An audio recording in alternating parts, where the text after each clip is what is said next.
I booked the cabin for a week because I needed to be alone. Work had been draining me.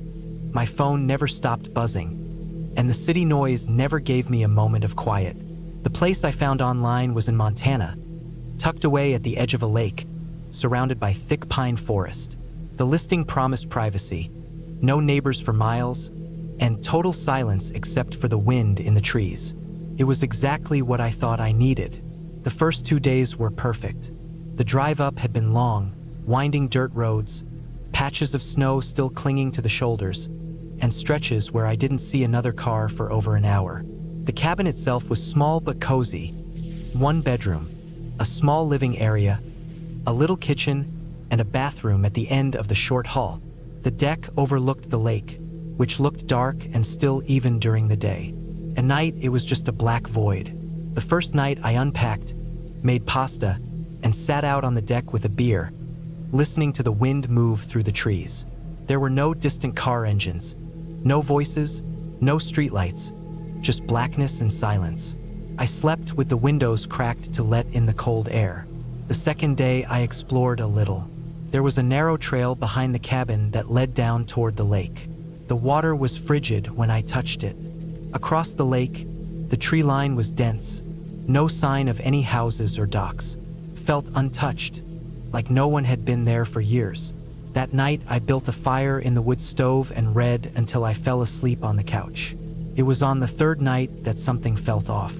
I had just brushed my teeth and was about to turn off the bathroom light when I noticed there were 2 toothbrushes in the cup by the sink.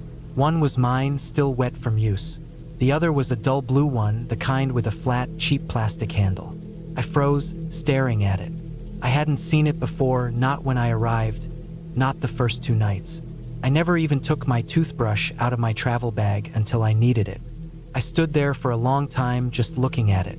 My first thought was that maybe the cleaner had left it, but that didn't make sense.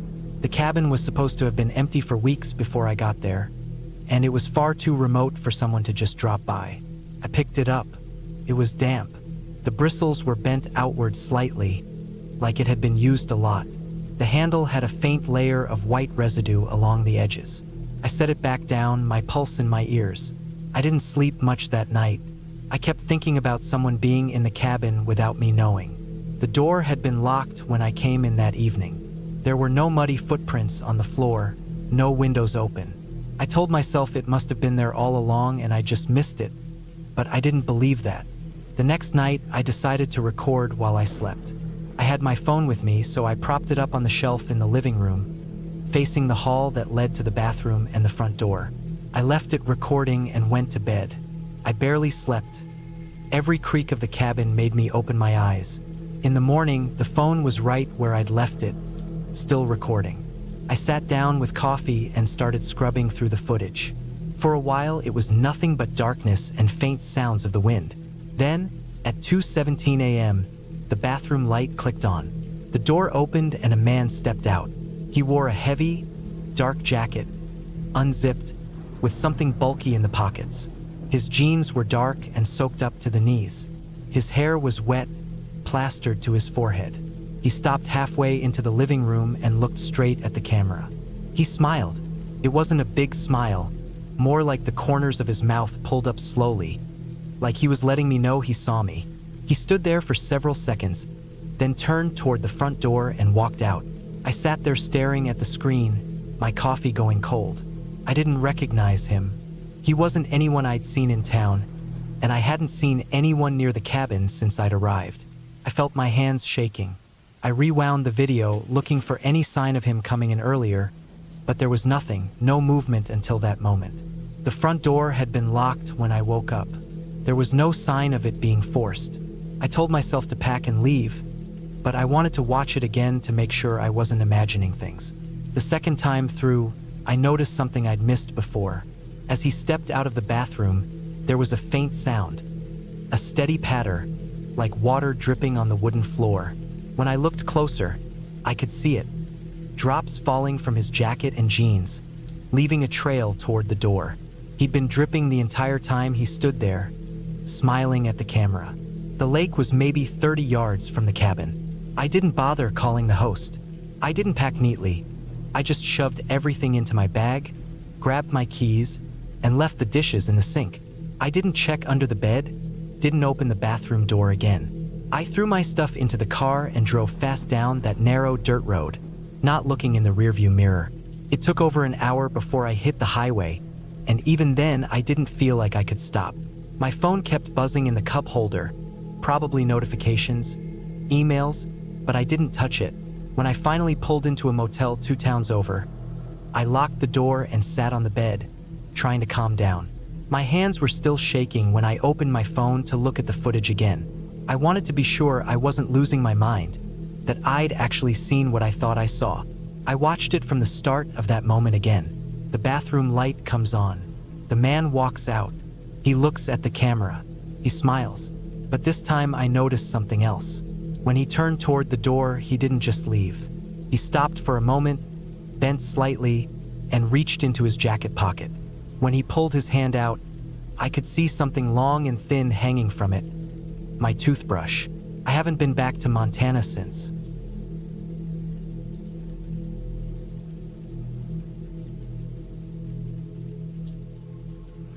I had been looking forward to the trip for weeks.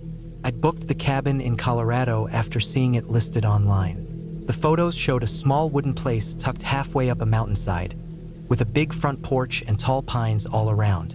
The listing mentioned that it was rustic but comfortable, and that it was perfect for a quiet winter retreat. I wanted the solitude. I wanted a break from work, noise, and people. The drive up was long but beautiful. The air grew thinner as I climbed the winding mountain road, and the snow started falling lightly halfway up. The sky was a pale gray, and the world seemed quieter the higher I went. By the time I reached the cabin, the sun was already dipping low. It was just as the photos showed. Weathered wood, a steep roof, a chimney on one side, and a porch that looked out over the valley. There were no other houses in sight, just forest and snow. Inside, it was simple but warm. A stone fireplace, an old couch, a small kitchen with worn counters. The bedroom had a heavy quilt on the bed and a single small window facing the trees. Everything smelled faintly of wood smoke. I unpacked my bag, made myself coffee, and spent the first evening sitting by the fire with a book. Outside, the snow fell in slow, steady flakes. The forecast had said light snow for the week, nothing to worry about. But sometime during the night, the wind picked up. By morning, the light snow had turned into something heavier. Thick flakes swirled sideways, and the trees creaked under the weight of ice. I brushed off my car, but I could already see the road below was starting to disappear under white drifts. By the second night, it was a blizzard. The wind roared through the trees like an endless freight train, and every so often, I heard sharp cracks as branches snapped somewhere in the woods. The road down the mountain was no longer visible. I knew I wasn't going anywhere until it let up. That night, I went to bed around 11. The cabin was dark except for the orange glow of the fire dying in the living room. I woke suddenly to a faint noise, a slow, dragging creak, like old hinges straining. My first thought was the wind, but the sound didn't match. It was too deliberate. I lay there for a few seconds, listening. Then I heard the dull thump of boots on wood. I grabbed the flashlight from beside the bed. The beam was thin but strong. I moved down the short hallway, my socks silent against the floorboards. The living room was dim, just the glow of embers in the fireplace. That's when I saw him. A man was standing just inside the front door, his back slightly hunched, snow melting off the shoulders of his heavy coat. His boots left wet prints on the rug. He was rubbing his hands together slowly, as if warming them. I'd never seen him before in my life. For a moment, we just stared at each other. His face was pale from the cold, his jaw dark with stubble. He looked like he'd been outside for a long time. I explained that I had rented the cabin through Airbnb, even took out my phone and pulled up the confirmation. He didn't even glance at the screen. His eyes stayed on me the whole time. The room felt smaller with him in it. The wind outside pressed against the walls, making the cabin creak. My phone had no signal. I checked twice, hoping maybe a bar would flicker to life. Didn't. We ended up sitting in silence. He took a chair by the fireplace, still wearing his coat, staring into the embers. I sat on the couch, my flashlight on the table beside me, my hands resting in my lap. The air between us felt heavy. I didn't know if he was telling the truth or if he was just saying whatever would keep him in the cabin. At some point, the storm outside grew even louder, and I could barely hear anything but the wind. I stayed awake as long as I could, watching him. But sometime before dawn, exhaustion won. I closed my eyes. When I woke up, the light coming in through the windows was a pale gray. The chair by the fireplace was empty. The front door was shut tight. My first thought was that maybe he had left early, gone back to wherever he came from. I stood, feeling stiff from sleeping in the same position all night.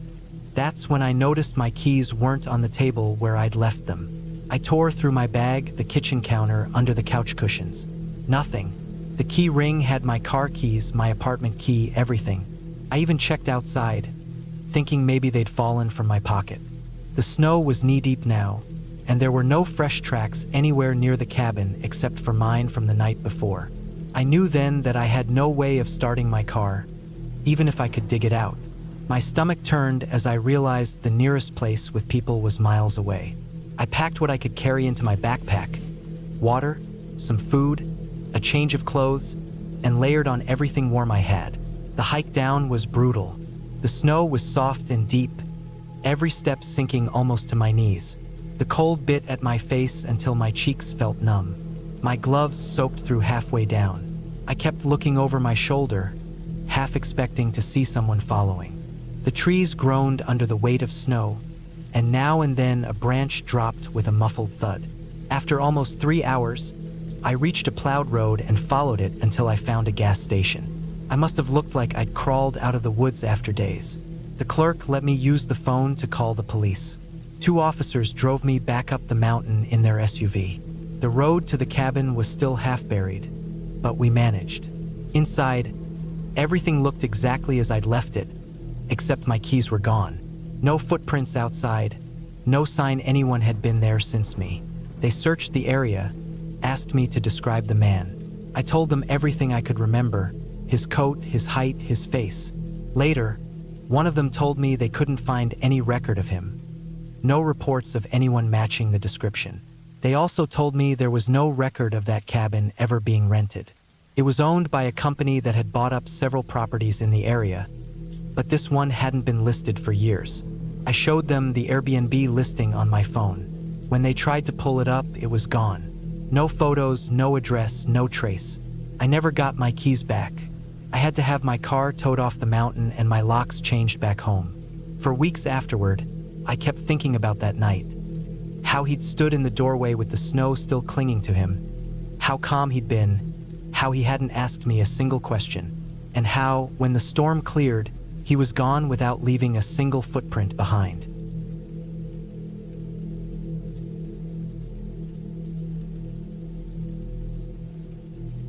I had booked the cabin in Pine Hollow, Maine, as a quiet weekend escape. I'd been working 60-hour weeks for months, and I wanted somewhere far from the city, somewhere with no traffic, no constant phone calls, no noise except for the wind in the trees. The listing had shown a small, weathered cabin surrounded by thick pines, a gravel driveway leading up to a wraparound porch. Inside, it looked simple but cozy: wood-paneled walls, a stone fireplace, a small kitchen, and one bedroom with a big, soft-looking bed. When I arrived late Friday afternoon, the sun was already low. The air smelled sharp and clean, and the forest was still except for the occasional creak of branches overhead. The cabin was just as it looked in the photos, rustic but comfortable. A few things stood out, though. There was a narrow hallway off the living room, and at the end of it was a small, locked door. It was only about 5 feet tall, painted the same faded white as the trim. The owner, when handing me the keys earlier that day, had mentioned it quickly. "That's just for storage. Don't worry about it." I didn't think much of it then. The first night was quiet at first. I cooked a quick dinner, read for a while by the fireplace, and then got into bed around 10. The forest outside was so dark it felt like the windows were covered with black cloth. Around 11, I heard a faint sound, a soft, dragging scrape, coming from somewhere in the cabin. It was hard to place at first. I lay still, listening. The scraping came again, a slow, uneven sound, like something rubbing along wood. I realized it was coming from the direction of the hallway. I tried to tell myself it was just a mouse in the walls or maybe a tree branch against the siding. But the sound wasn't random. It was slow, deliberate. It would scrape for a few seconds, stop, then start again. I got up, walked to the hallway, and stood still. The sound was definitely coming from behind that narrow, locked door. I stood there for a moment, then went back to bed, telling myself there was no reason to mess with it. It was probably nothing. By midnight, the sound had changed. The scraping was gone, replaced by something worse. A slow, heavy knock, not loud but steady. Every few seconds, thud, thud, thud. It felt like the knocks were being spaced out on purpose. I stayed in bed, staring at the ceiling until sometime after 1, when it finally stopped. The next morning, I tried to shake it off. I made coffee, went for a walk through the woods, and avoided the hallway. But I couldn't stop thinking about that door. There was something about the way the sound had started so quietly and then turned into knocking, like someone trying to get my attention. I told myself I wouldn't touch it. It wasn't my property, and I didn't want to find myself in a situation I couldn't explain. That night, though, it started again, the same scraping sound around 11. This time, it felt almost louder. I sat on the couch in the living room, listening, and every muscle in my body felt tense. My eyes kept drifting to the hallway. By 11:30, I'd made up my mind. I couldn't stand wondering anymore. I went to my bag and pulled out a small screwdriver I'd packed for my camera gear. The lock on the narrow door wasn't heavy duty, just a basic latch. Took me less than a minute to work it open. The latch clicked, and I pulled the door slowly toward me. The smell hit me first. A faint mix of fresh paint and something older, like dust and damp wood. Inside, there was a narrow set of stairs going down. They looked steep, maybe 7 or 8 steps, leading to another door at the bottom. That second door was newer than the rest of the cabin. Its surface smooth and painted a clean white that stood out from the worn boards around it. I stood there for a few seconds, my hands still on the doorknob of the narrow door. I didn't hear anything now, no scraping, no knocking, just silence. The air felt heavier, though, like the walls were holding their breath. I thought about going down, but something in me resisted. Instead, I turned to leave, and that's when I noticed the wall to my left. It was covered in photographs, dozens of them, old Polaroids, all tacked up in no particular order. My eyes went from one to another, and my stomach turned cold.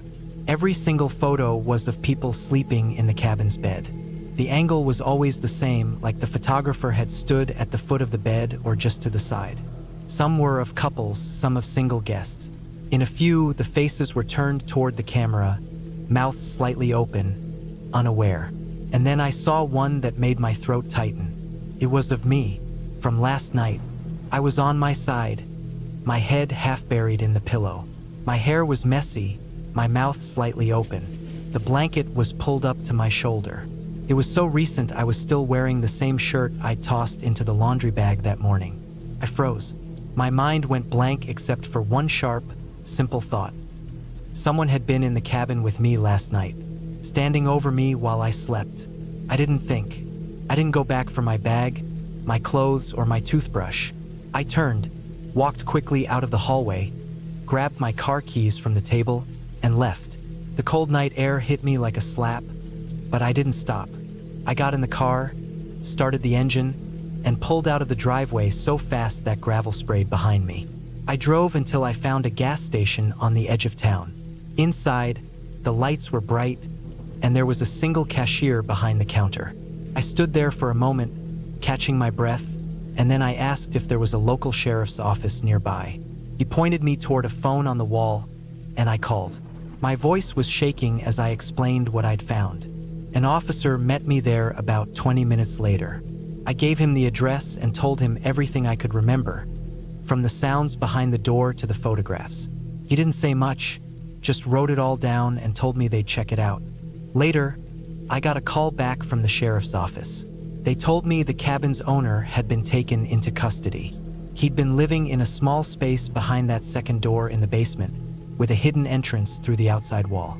They found more photographs there, going back years, all of past guests. He had a record, multiple stalking charges from another state, and a restraining order for similar behavior. I didn't go back for my things. They were mailed to me weeks later in a cardboard box, most of it folded neatly. But one thing wasn't returned, the shirt I was wearing in the photo. They told me it had been taken as evidence. Even now, I think about that narrow door and the sound of the knocking in the middle of the night. I keep wondering if, on that first night, he was knocking because he knew I was awake, and he wanted me to know he was there.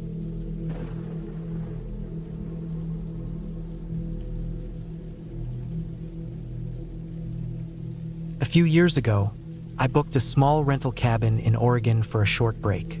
It was early fall, the air cool and damp, and the place sat just off a popular hiking trail that wound through thick evergreen forest. The cabin itself was simple, with siding weathered to a grayish tone, a covered porch with 2 old rocking chairs, and a narrow gravel driveway that ended right in front. It was quiet, almost too quiet, with only the occasional sound of wind pushing through the tall trees. The first night went by without anything strange. I made a small dinner, read a book for a while, and went to bed early.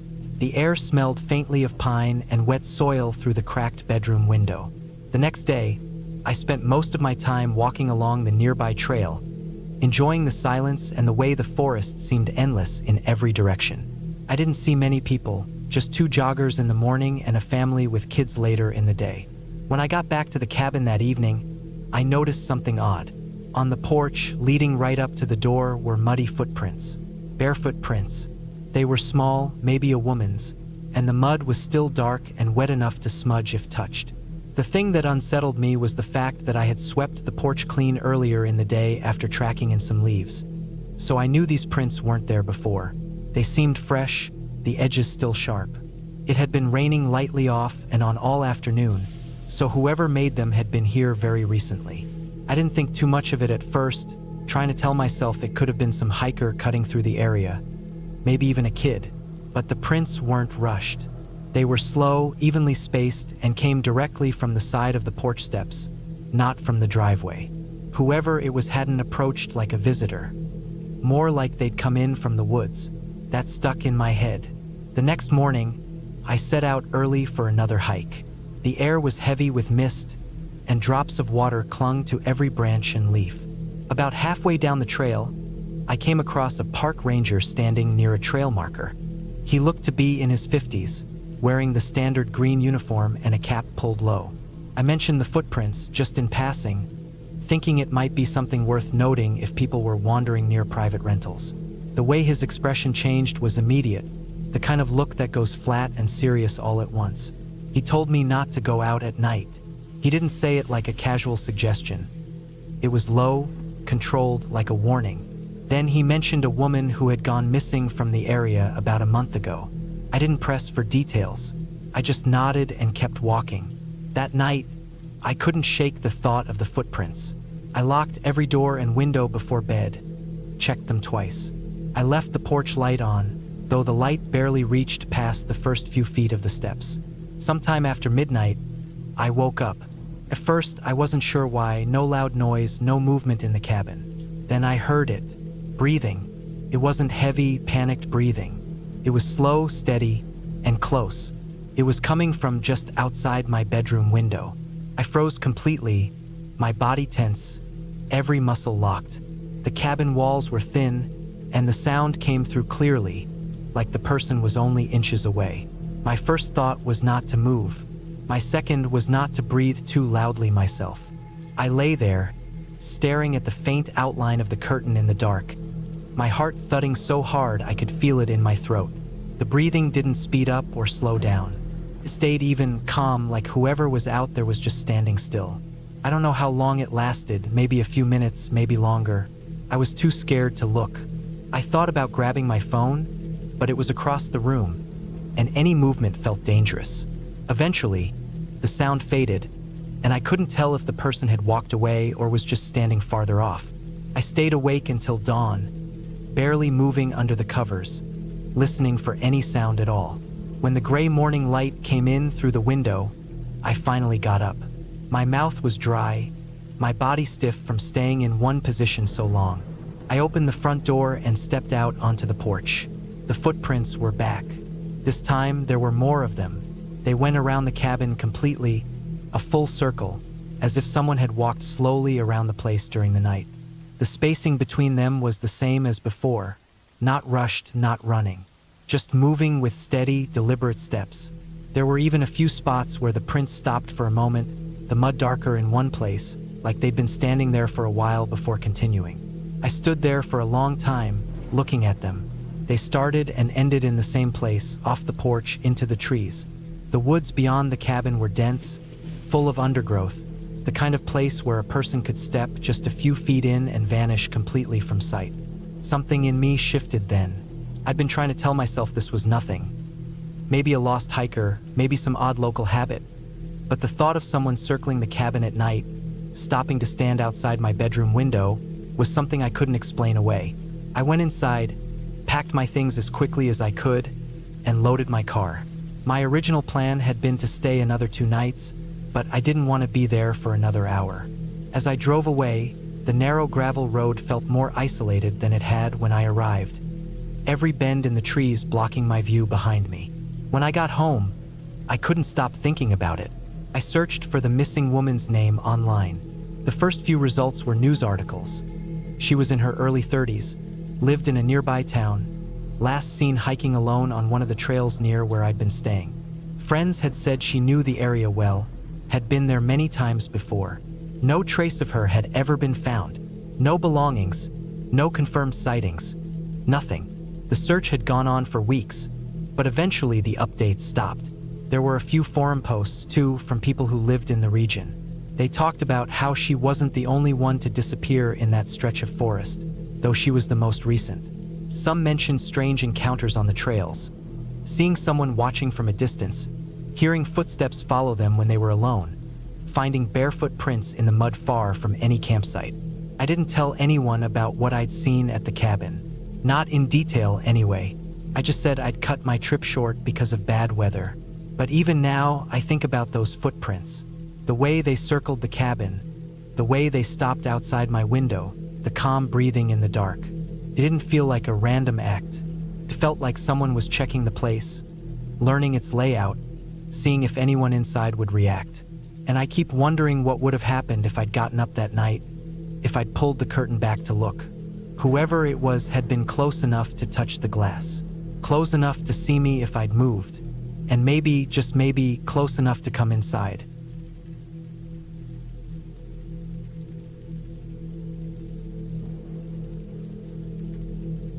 When my girlfriend and I pulled up to the lakeside cabin in upstate New York, the air felt different than it had back home. It was colder, sharper, carrying that damp smell of pine and water. The cabin was small, just 2 bedrooms, a living area, and a kitchen, but it sat only a few dozen feet from the edge of the lake. The surface of the water was so still it looked like glass, reflecting the tree line in perfect detail. I remember thinking it was almost too quiet. No cars, no voices, not even the hum of distant traffic, just the occasional ripple on the water when a fish surfaced. Inside, the cabin had a cozy, worn-in feel, the kind of place where everything had been there for years. The wood floors were scuffed, the rugs faded from sunlight, and the furniture mismatched but solid. On the coffee table sat a small guest book, the kind of thing you see in rental places where people jot down their experiences. We flipped through it while we unpacked, reading cheerful notes about fishing trips, campfires, family memories, and quiet nights under the stars. Some had doodles of fish or little hearts. It made the place seem warm, like it had been enjoyed by good people. We spent most of the first evening walking along the lake and watching the sun go down. As night fell, we lit a small fire in the fireplace and opened a bottle of wine. The sound of the fire crackling mixed with the faint creaking of the old cabin as it settled in the cold. Around midnight, I got up to grab extra blankets because the temperature had dropped faster than I expected. I opened a narrow closet near the hallway, pushing aside a row of old coats that smelled faintly of mothballs and damp fabric. That's when I saw it. Another book, lying flat under the coats like someone had hidden it there. It was the same size as the guest book on the table, but the cover was stained and bent, the pages yellowed. When I opened it, the handwriting inside was not cheerful. The entries were uneven, some shaky, some hurried, and the tone was entirely different. The first one I read said, "He watches from the trees. Do not go outside after midnight." My stomach tightened. I turned a few pages. Another read, "We heard footsteps on the roof last night." Then, near the back, dated just a week earlier, there was a short message written in large, messy letters. "If you find this, leave now." I stood there longer than I should have, reading the pages over again, trying to decide if it was some kind of sick joke. The ink in the last entry looked fresh enough that it hadn't faded like the older ones. When I finally put the book back, I didn't bury it under the coats again. I left it on the kitchen counter, where the light from the overhead bulb made the words stand out against the old paper. That night, the cabin felt different. Every sound outside seemed louder. The wind through the trees sounded like movement, and the occasional snap of a branch made my skin crawl. I lay awake for a long time, staring at the dark ceiling, trying to tell myself it was nothing. At some point, I drifted off. It was just after 3 in the morning when I woke up again. At first, I thought it was the wind, but then I realized the sound was too steady, too deliberate. Slow, measured steps on the deck outside our bedroom window. The boards creaked softly, one at a time, like someone was walking very carefully. The sound paused, then moved again, closer to the window. My chest tightened, and I could hear my own breathing getting faster. The deck wasn't big, and from the sound of it, whoever it was had stopped directly in front of the window. The curtains were drawn, but the thin fabric made me uneasy. I stayed still, listening, waiting for another sound. After what felt like a full minute, the footsteps started again, this time moving away toward the far end of the deck and then stopping completely. We didn't speak. We didn't even turn on the lights. I grabbed my bag from the chair, shoving whatever I could into it, my hands shaking so much I dropped my keys twice. We moved quietly but quickly, every sound we made feeling too loud in the silence. The front door seemed louder than it should have when I unlocked it, and I kept expecting to see someone standing there. Outside, the cold air hit us hard, and the gravel crunched under our boots. I didn't look toward the trees. The drive out of there was a blur. The narrow road wound through dense woods, and every time our headlights caught movement, a branch swaying, a shadow shifting, my stomach twisted. The cabin disappeared behind us, swallowed by the dark. When we finally reached the nearest small town, we pulled into an empty gas station lot just to breathe. It was still early enough that nothing was open. I sat there with the engine running, staring out at the empty road, trying to understand what had just happened. There was no explanation that made it feel less wrong. Later that day, after we'd made it home, I went online to look up the cabin. The listing we'd used to book it was gone, completely removed like it had never existed. No trace in search results, no cached page, nothing. Felt like the place had been erased overnight. I kept thinking about the second guest book, about how it had been hidden away, about the different handwriting in the entries, some of it frantic, some of it short and blunt. I thought about the last one, dated just days before we got there. "If you find this, leave now." Whoever wrote it had been in that cabin right before us. They had been close enough in time that the ink still looked new. And if they'd heard the same steps we did, maybe they had left the same way, in the dark, in a hurry, without looking back. What made it worse was the way those footsteps had sounded. Heavy enough to make the boards creak, but slow, deliberate, not rushing or stumbling. Whoever it was had known we were inside, had paused in front of the window for long enough to make it clear they were watching. They hadn't tried to get in, hadn't said anything. Just stood there in the cold, in the middle of the night, on a remote deck miles from anyone else. That silence stays with you. You can try to explain it away, tell yourself it was nothing, just an animal or a prank.